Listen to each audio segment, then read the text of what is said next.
যে আমাদের মধ্যে কিছু কমন পারসেপশন ডেভেলপ করেছে যে ভারত অনেক বড় দেশ, ভারত অনেক শক্তিশালী রাষ্ট্র, ভারত চাইলে অনেক কিছু করতে পারে, ভারত বাংলাদেশকে যে কোনো সময় 2 দিন 3 দিনের মধ্যে দখল করে নিতে পারে, এরকম অনেক কিছু পারে।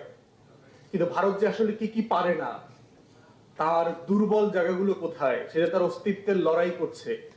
আমার থেকে যে ভারতের নিজের আমাকে নিয়ে বেশি ভয়ের কারণ আছে, সেই গল্পগুলো আলাপগুলো কখনো এখানে তোলা হয় নাই। কারণ তোষামোদের রাজনীতি আছে প্রচন্ড রকম। বড় রাজনৈতিক দলগুলো যারা সাকসেসিভলি রাষ্ট্র চালিয়েছে গত 53 বছর, তারা বরাবরই ভারত তোষণ করে, ভারতের তোষামোদি করে, দালালি করে কিভাবে ক্ষমতায় থাকা যায় সেটা চেষ্টা করেছে।